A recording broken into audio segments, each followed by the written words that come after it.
তোমার ঢেলে দেওয়া যেরকম আগে লেখা, কিন্তু তোমার এই প্রকাশ হলো ঠিক একই রকম রাসূলুল্লাহ সাল্লাল্লাহু আলাইহি ওয়াসাল্লামের এটা লেখা, কিন্তু আল্লাহ নবুয়তের প্রকাশ করছেন। এইটা বললে আপনি চ্যালেঞ্জ দিয়ে 2 মিনিটে উড়াই ফেলবেন, এত সস্তা নয়। শায়েখ আহমদুল্লাহ তিনি তার বক্তব্যে ভুল করেন নাই। 40 বছর বয়সে আনুষ্ঠানিক নবুয়তের দায়িত্ব আল্লাহ রাব্বুল আলামিন দান করেছেন, এই বিষয়টি একেবারেই সুস্পষ্ট। আল্লাহ সুবহানাহু ওয়া তাআলা তাকে দুইভাবে প্রকাশ করেছেন। একটি ছিল রাসূল সাল্লাল্লাহু আলাইহি ওয়াসাল্লামের উপরে নবুয়তের সিদ্ধান্ত, আরেকটি হলো 40 বছর বয়সের পর থেকে নবুয়তের প্রকাশ।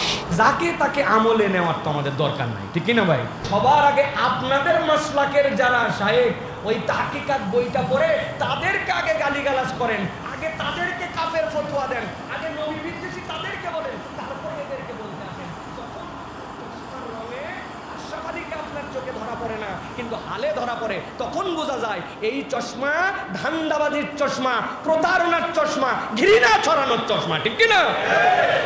তার ঘরনার মধ্যে কিছু ব্যক্তি আছেন আল্লাহ যাদেরকে ইলমি কিছু যোগ্যতা দিয়েছেন। এখন এরা কি ছড়াইছে যে আমি আসলে জুমা পড়াই না, এই যে মাইক্রোফোন এগুলো নাকি আমার কেনা মাইক্রোফোন, এগুলো রাত্রেবেলায় আমি নিয়ে এসে এখানে ফিটিং করে তারপর আমি নাকি ওয়াজ করি। এই যে আপনারা যে আমিন বললেন, এটা কি ফেরেশতা এসে বলে গেল না আপনারা বললেন? এখন ওই মসজিদের মেয়েরাবে জুম্মা সার ওই রাত্রে 2টা 3টার পরে অনেকগুলা বোম বাইনা ক্যামেরা একটু লাগা ওই অনেকগুলা কিনা আছে এরকম 20-25টা আর এইভাবে মসজিদে লাগায় সবাই তো ঘুমাই জায়গা দেখবেন একদিনে 2 দিন এরা করতে পারবে 1.5 মিলিয়ন 2 মিলিয়ন। যেখানে আল্লাহ জিকিরকে আস্তে করে করতে বলেছেন, রাসূলুল্লাহ সাহাবী সকল সালাফ আস্তে করেছেন, সেখানে শান গাওয়ার নামে, গান গাওয়ার নামে রং তামাশা ফাজলামি ভণ্ডামো এই মঞ্চটাকে যারা ইসলাম মানে না, যারা নাস্তিক, যারা ইসলাম বিদ্বেষী, যারা কম ইসলাম প্র্যাকটিস করে, তাদের কাছে দাওয়াত দিতে গেলে তারা তখন উদাহরণ দেয় যে এইগুলো কি ফাজলাম তেরিমা ইসলাম, এইগুলাও নাকি ইসলাম, অথচ তারা বলছে ইসলাম। তো আপনারা আপনাদের এই ছেলেটাকে থামাতে পারেন না, একটু বুঝাতে পারেন না, একটু ঘরে নিয়ে কান মলাতে টাইট দিতে পারেন না যে তোমার কারণে রঙ্গমঞ্চের এই খেলাটা যেভাবে জমায় উঠছে এটা আসলে ইসলাম নয়। ফেসবুকে যা পাবেন সেটাই বিশ্বাস করবেন না। সকালে ওনার একটা ছবি ব্যবহার করে আজকে যে উনি নাকি ক্ষমা চাইছে কোনো একটা বিষয় নিয়ে, আসলে উনি ক্ষমাই চান নাই। একজন সুনামধন্য ব্যক্তিকে নিয়ে যে গালিগালাজ একটা শ্রেণী, তাদের যে বুঝের ভুল, এই ভুলকে বিভিন্ন ক্ষেত্রে তারা এটা প্রকাশ করতেছে। আমি শুধু ছোট্ট একটু একটা কথা আপনাদের কাছে বলতে চাই। এই বিষয় নিয়ে আমি বেশি কথা বলি নাই, অথবা কেন বলি না এই নিয়েও অনেকে বলছে যে আপনি বলেন না কেন। আমার নিজের কিছু কনসেপ্ট আছে, সেই কনসেপ্টের দিকে মনে হয়েছে যে বেশি কিছু এইগুলোতে বললে আরও কথাগুলি মনে হয় আমলে নেওয়া হয়, তো যাকে তাকে আমলে নেওয়ার তো আমাদের দরকার নাই, ঠিক কিনা ভাই? আমি একটা জিনিস শুধু বলবো যে তিনি যে বক্তব্যটি দিয়েছেন এই বক্তব্যের 2 দিক দিয়ে অপব্যাখ্যা হচ্ছে। একটা হচ্ছে তিনি একটা প্রশ্নকারী প্রশ্নের উত্তর দিয়েছেন, আর আমরা তার শত শত প্রশ্নে দেখেছি প্রশ্নটা পুরোটা যেটা করে প্রশ্নকর্তা সেটার অপূর্ণাঙ্গতা থাকলে তিনি পুরো প্রশ্নটা পড়ে তারপরে উত্তর দেন। এখন প্রশ্নকর্তার প্রশ্ন যেটা পড়ছেন এটাকে যদি আপনি উত্তর বানায় ফেলেন তাহলে আপনার আকলের ডিস্টার্ব আছে।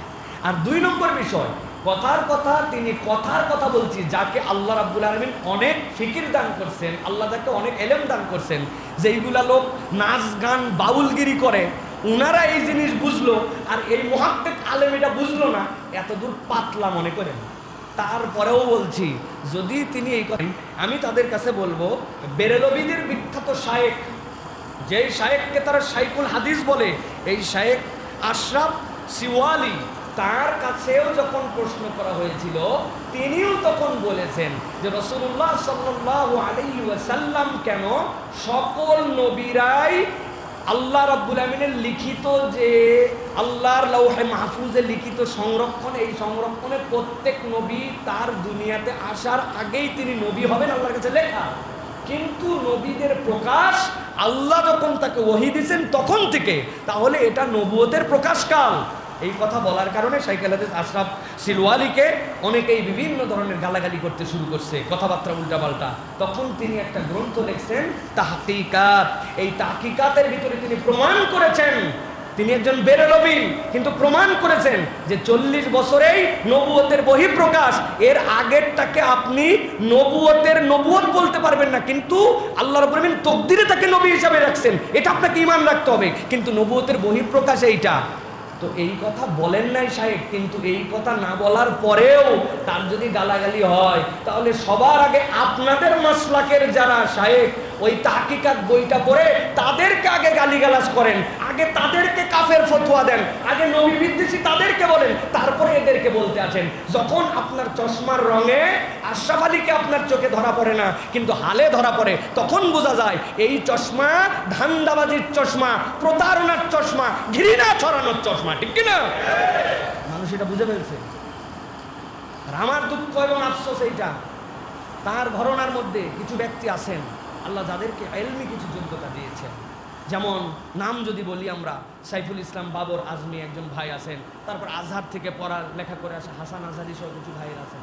আমার কথা, এই যে ওয়াজের মঞ্চ, যে ওয়াজের মঞ্চকে রঙ্গমঞ্চ বানানো হলো, যেখানে আল্লাহ জিকিরকে আস্তে করে করতে বলেছেন, রাসূলুল্লাহ সাহাবী সকল সালাফ আস্তে করেছেন, সেখানে শান গাওয়ার নামে, গান গাওয়ার নামে রং তামাশা ফাজলামি ভণ্ডামু, এই মঞ্চটাকে যারা ইসলাম মানে না, যারা নাস্তিক, যারা ইসলাম বিদ্বেষী, যারা কম ইসলাম প্র্যাকটিস করে, তাদের কাছে দাওয়াত দিতে গেলে তারা তখন উদাহরণ দেয় এইগুলো কি ফাজলাম তেরিমা ইসলাম, এইগুলোও নাকি ইসলাম, অথচ তারা বলছে ইসলাম। তো আপনারা আপনাদের এই ছেলেটাকে থামাতে পারেন না, একটু বুঝাতে পারেন না, একটু ঘরে নিয়ে কান মলাতে টাইট দিতে পারেন না যে তোমার কারণে রঙ্গমঞ্চের এই খেলাটা যেভাবে জমায় উঠছো এটা আসলে ইসলাম নয়।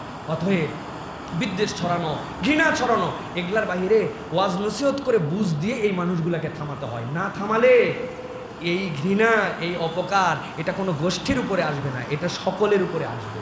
এইটুকু আমাদের অন্ততপক্ষে রিয়ালাইজ করা দরকার। মানুষ যখন ক্রিটিসাইজ করে তখন অল ওভার এগুলো সবগুলোকে ইসলাম মনে করে, ঠিক কিনা ভাই? কিন্তু এগুলো কি ইসলাম? এগুলো কি ইসলাম? এটা আপনার বোঝা লাগবে। আমাদের রেজাউল করিম আবরার ভাই দারুণ এক উদাহরণ দিচ্ছে। উনি বলছেন যে দেখেন এই আমাদের ভাই সাহেব ঢেলে দাও, তারপরে কি আরও তার কি কি কথা আছে এগুলা আমার মনে পড়ছে না, এই সকল কথা বলে 2016 সালে ভাইরাল হবে। এটা আল্লাহ রাব্বুল আলামিনের কাছে লেখা ছিল যে এর মধ্যে এগুলা বাজে কথা, শয়তান তাকে প্ররোচনা দিবে, সে যদি নফসের কন্ট্রোল করে আল্লাহর কাছে ইস্তেগফার করে সরে না আসে তাহলে এই জাহালত তার মধ্যে বের হবে এবং সে ভাইরাল হবে। 2016 সালে লেখা কবে? ওই কলম যেদিন আল্লাহ সৃষ্টি করে তকদির লিখছেন ওই দিন লেখা। তার মানে কি ওই দিন থেকেই ঢেলে দাও ঢেলে দাও এই ব্যাপারে উনি বিখ্যাত? না, উনি বিখ্যাত 16 সাল থেকে। নবী করিম সাল্লাল্লাহু আলাইহি ওয়াসাল্লামের নবুয়ত আল্লাহর কাছে লেখা শুরুর দিন থেকে। এটা অস্বীকার করলে তো আল্লাহর সকল কিছু অস্বীকার করা হয়ে যাবে। কলম অস্বীকার করা, তকদির অস্বীকার করা।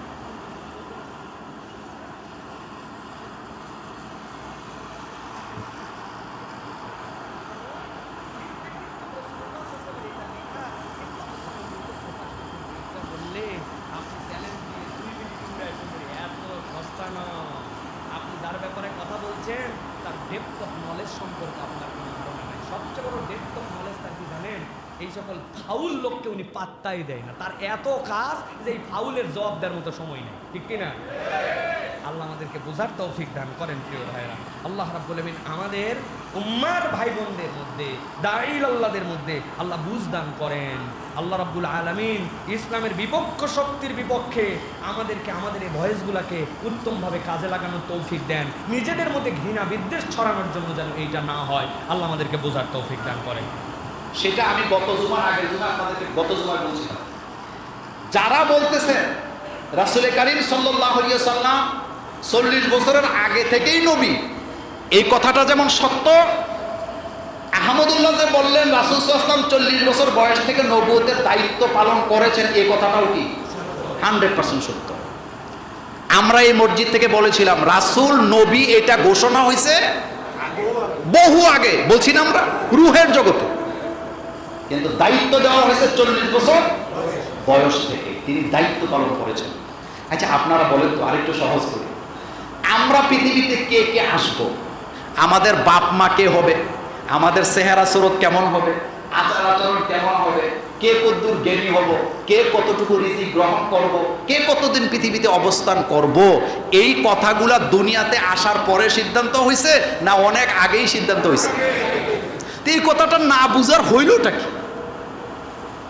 আমরা দলিল সহ বলেছিলাম রাসূল সাল্লাল্লাহু আলাইহি ওয়াসাল্লাম অবশ্যই নবুয়তের আগেই নবী ছিলেন। শুধু এটা নয়, উনি তো আদম আলাইহিস সালাম যখন কাদামাটি অবস্থা ছিলেন তখনও তো আমার নবী। কিন্তু তখনও সব নবী কে কে নবী হবেন পুরা লিস্ট কার কাছে, যেটা না বুঝার কি হবে।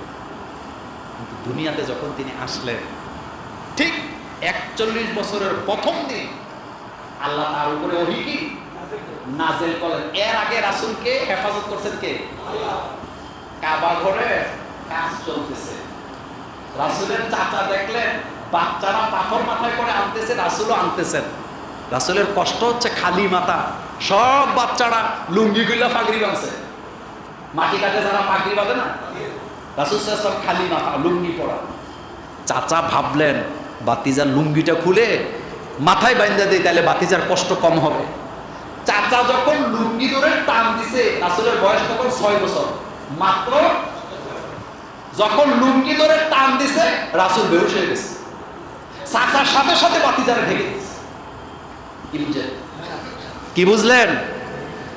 রাসূলের দুধমার নাম কি?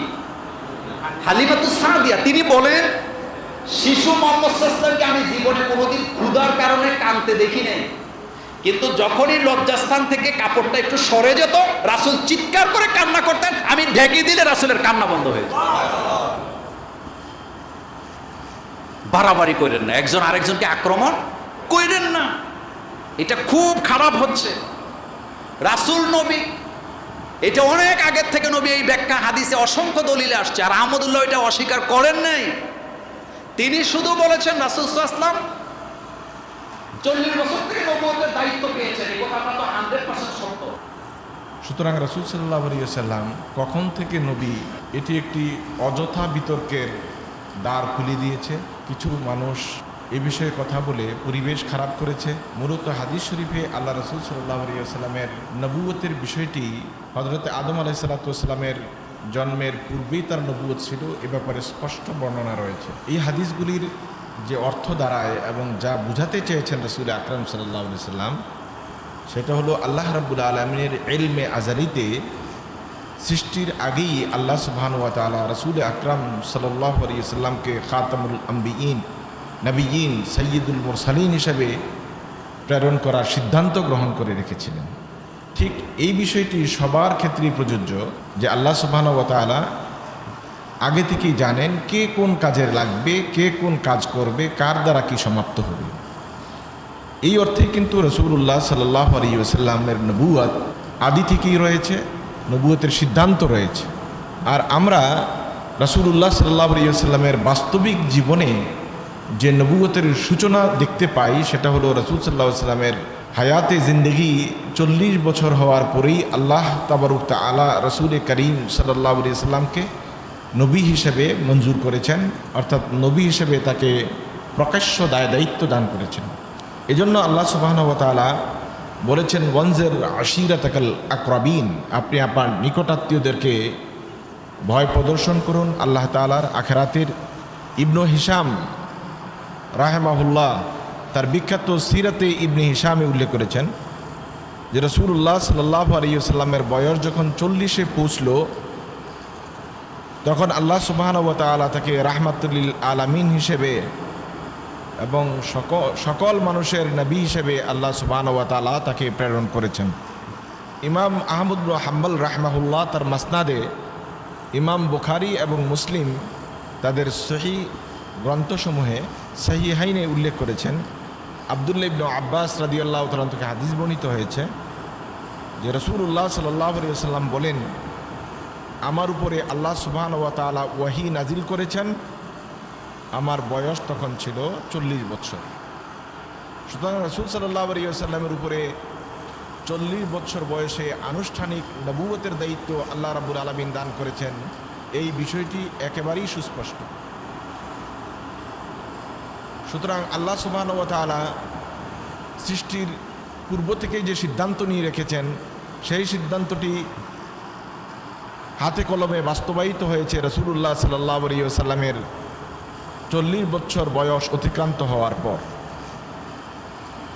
এ বিষয়ে সফিউল্লাহ মুবারকপুরি রাহিমাহুল্লাহ তার কিতাব আর রাহিক আল মাখতুমে সংক্ষিপ্ত অথচ খুবই গুরুত্বপূর্ণ একটু আলোচনা করেছেন। তিনি বলেছেন যে অনেক খোঁজাখুঁজির পরে, চিন্তা গবেষণার পরে যে বিষয়টি আমার কাছে স্পষ্ট হয়েছে যে রাসূলুল্লাহ সাল্লাল্লাহু আলাইহি ওয়াসাল্লাম 21 রমাদান রাতে সোমবারে নবুয়ত প্রাপ্ত হয়েছেন এবং সেটি ছিল 10ই আগস্ট 610 খ্রিস্টাব্দ। 10ই আগস্ট 610 খ্রিস্টাব্দে রাসূলুল্লাহ সাল্লাল্লাহু আলাইহি ওয়াসাল্লাম প্রথম নবুয়তের দায়িত্ব পেয়েছেন এবং এই আয়াতটি তখনই নাজিল হয়েছিল, ইকরা বিস্মি রাব্বিকাল্লাযী খলাক।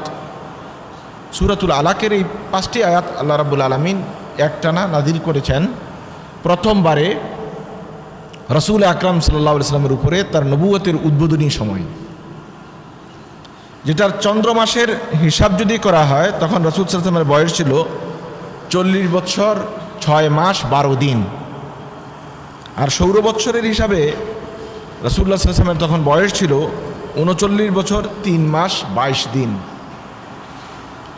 রাসূল সাল্লাল্লাহু আলাইহি ওয়াসাল্লামের নবুয়তটা শুরু হয়েছিল ইকরা বিস্মি রাব্বিকাল্লাযী খালাক দিয়ে, আর রিসালাতটা শুরু হয়েছিল ইয়া আইয়ুহাল মুদ্দাসসির কুম ফাআনজির ওয়া রাব্বাকা ফাকাব্বির এই আয়াত দিয়ে। এই রিসালাত এবং নবুয়তের মধ্যে সময়ের পার্থক্য ওলামায়ে কেরাম বিভিন্ন বর্ণনা করেছেন। সর্বোচ্চ সময় বর্ণনা করা হয়েছে যে এই দুইটি আয়াতের নাজিলের মধ্যে ব্যবধান ছিল 3 বছর। ইমাম ইবনু ইসহাক রাহিমাহুল্লাহ এই মত উল্লেখ করেছেন, আর ইমাম ইবনু কাসির রাহিমাহুল্লাহ বলছেন 2 বছরের সময়ের ব্যবধান ছিল। ইবনু আব্বাস রাদিয়াল্লাহু তাআলা বলছেন কয়েক দিনের ব্যবধান ছিল। যাই হোক, রাসূলুল্লাহ সাল্লাল্লাহু আলাইহি ওয়াসাল্লামকে প্রথম নবুয়ত দেওয়া হয়েছে, তারপরে রিসালাত দেওয়া হয়েছে। আর এটাকে আল্লাহ তাআলা স্পষ্টীকরণ করেছেন রাসূল সাল্লাল্লাহু আলাইহি ওয়াসাল্লামের যখন বয়স 40 ছিল। আল্লাহ রাসূল সাল্লাল্লাহু আলাইহি ওয়াসাল্লাম নবুয়ত প্রাপ্তির পূর্ব বয়সে অর্থাৎ জন্ম থেকে শুরু করে 40তম বৎসর পর্যন্ত পদার্পণ করা পর্যন্ত রাসূল আকরাম সাল্লাল্লাহু আলাইহি ওয়াসাল্লাম দ্বীনে হানিফ অর্থাৎ ইব্রাহিম আলাইহিস সালাতু ওয়াসসালামের দ্বীনের উপরে ছিলেন এবং তিনি সেভাবেই ইবাদত করতেন। রাসূল আকরাম সাল্লাল্লাহু আলাইহি ওয়াসাল্লামের এই ইবাদত সম্পর্কে হযরতে আয়েশা সিদ্দিকা রাদিয়াল্লাহু তাআলা আনহা থেকে হাদিস বর্ণিত হয়েছে বুখারী শরীফে। তিনি বলছেন আন্নাহু কানা ইয়াখলু বিগারি হিরা ফায়াতাহান্নাসু ফিহিল লায়ালি। হযরত আয়েশা সিদ্দিকা রাদিয়াল্লাহু তাআলা আনহা গারে হেরায় যেতেন এবং সেখানে আল্লাহ রাসূল সাল্লাল্লাহু আলাইহি ওয়াসাল্লাম আল্লাহ তাআলার ইবাদতে মশগুল থাকতেন। ইমাম আলুসি রাহিমাহুল্লাহ তাফসীরে আলুসিতে বর্ণনা করেছেন, এর অর্থ হলো রাসূলুল্লাহ সাল্লাল্লাহু আলাইহি ওয়াসাল্লাম সেখানে ইবাদতে মগ্ন থাকতেন, আর তার ইবাদতটা ছিল মিল্লাতে ইব্রাহিমের উপরে। যেহেতু অন্য একটি বর্ণনায় এসেছে, যে ইবনে হিশামের বর্ণনায় এসেছে ইয়াতাহান্নাসুর জাগার শব্দটার পরিবর্তে ইয়াতাহান্নাফু। ইয়াতাহান্নাফু মানে আয়াত্তাবিউল হানিফিয়াতা মিল্লাতা ইব্রাহিম। ইব্রাহিম আলাইহিস সালাতু ওয়াসসালামের হানিফি ধর্মের উপরে হযরতে রাসূল আকরাম সাল্লাল্লাহু আলাইহি ওয়াসাল্লাম ইবাদত পরিচালনা করেছেন। ইবনু হিশাম, ইবনু হাজার আসকালানী রাহিমাহুল্লাহ বড় বড় উলামায়ে কেরাম এই বিষয়টি বিশুদ্ধ বলে উল্লেখ করেছেন। সুতরাং রাসূল সাল্লাল্লাহু আলাইহি ওয়াসাল্লামের নবুয়ত এবং তার পরবর্তী সময়ে আর আগের সময়ে আল্লাহ সুবহানাহু ওয়া তাআলা তাকে দুইভাবে প্রকাশ করেছেন।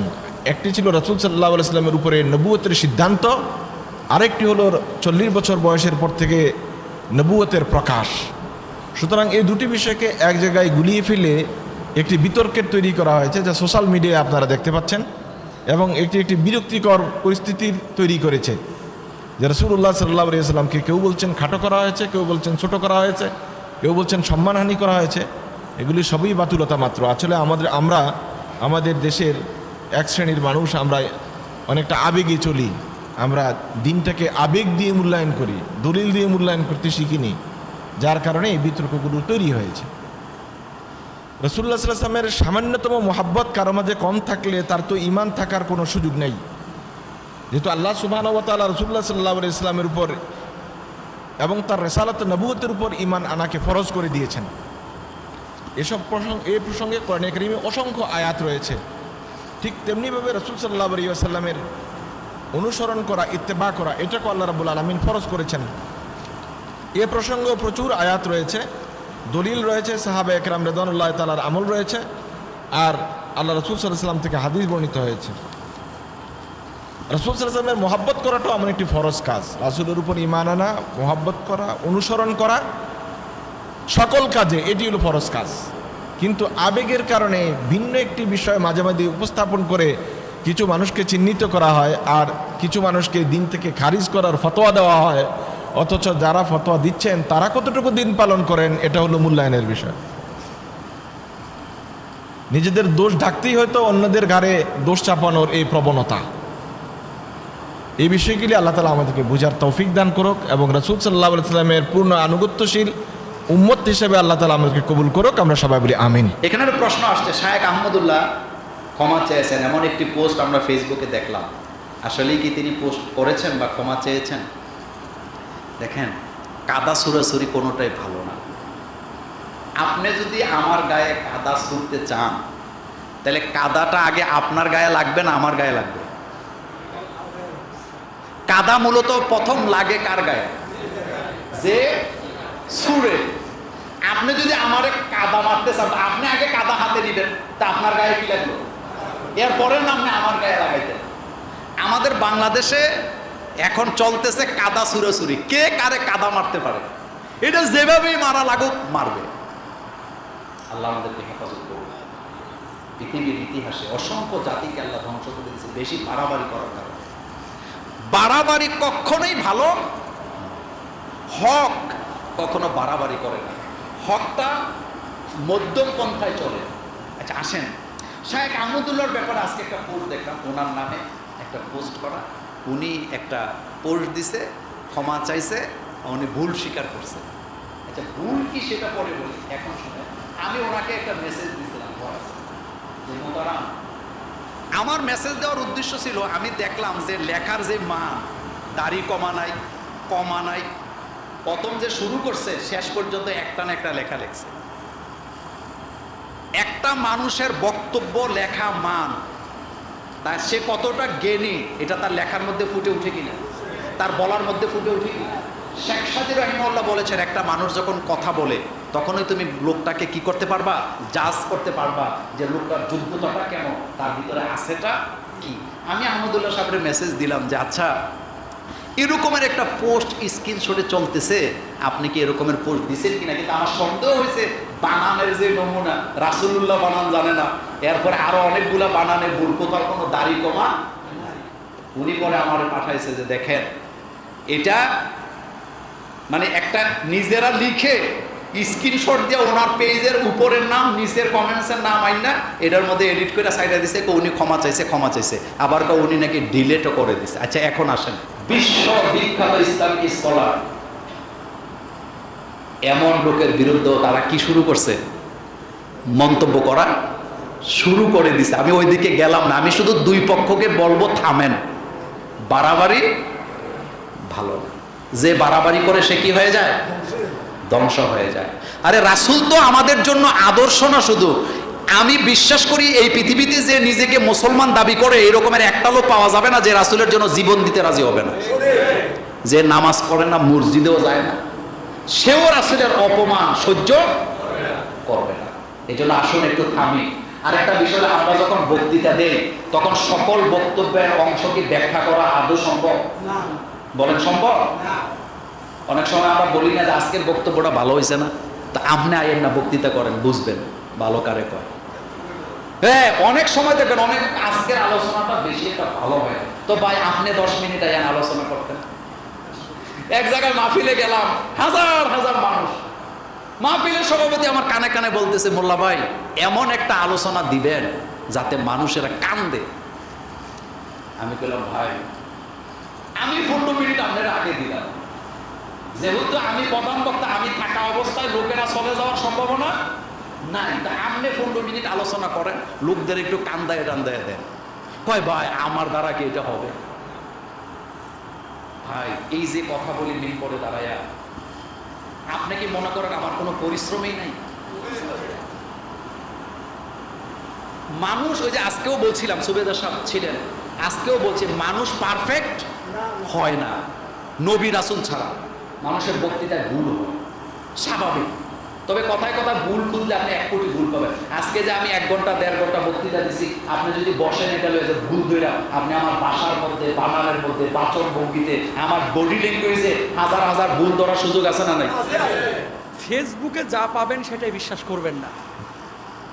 আমার অন্তত এই মসজিদের হাজার হাজার মুসল্লি যারা আপনারা আছেন, জোরে সোরে একবার বলেন ইনশাল্লাহ। ফেসবুকে যা পাবেন এটাই বিশ্বাস করবেন। এই শায়েখ আহমদুল্লাহ সাহেবের নাম শুনছেন?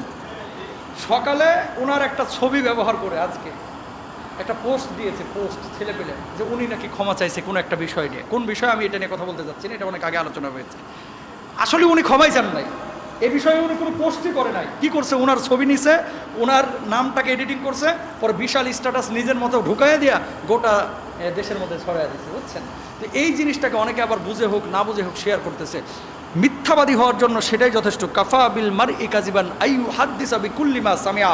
একজন মানুষ মিথ্যাবাদী হওয়ার জন্য সেটাই যথেষ্ট, যা সে শুনলো সেটাই সে প্রকাশ করলো। কেউ এরকম কোনো কাজ করবে না, ইনশাআল্লাহ বলেন। 2 নম্বর আসেন, সবাই এক ঘরানার আলেম হতে হবে। কেউ আমাকে পছন্দ করেন, কেউ ধরেন ওই তাহরিকে পছন্দ করেন, কেউ আহমদুল্লাহ সাহেবকে পছন্দ করেন, কেউ মিজানুর রহমান আজহারিকে পছন্দ করেন। পছন্দের মানুষ এক একজনের এক একটা থাকতেই পারে, এটা আপনার নিজের অধিকার, আছে না নাই? জোরে বলেন।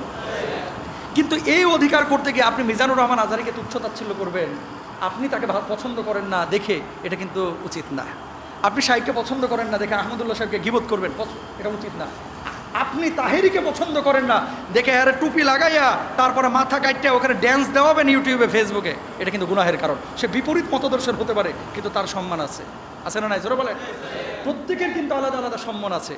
কোনো মানুষ যদি কোনো মানুষের সম্মান নষ্ট করে, আমি আবারও বলি, সেটা যেই ঘরানারে আলেম হোক, আমি হই, আহমদুল্লাহ সাহেব হোক, মিজান আজহারি হোক, তাহেরি সাহেব হোক, যে কোনো ঘরানার আলেম যদি হয়ে থাকে, কোনো মানুষের সম্মান যদি ইচ্ছাকৃতভাবে আপনি মিথ্যার আশ্রয় নিয়ে নষ্ট করেন, আরেকজন মানুষের হক নষ্ট করার গুনাহের ভার আপনার উপর আসবে। জোরে বলেন নাউজ।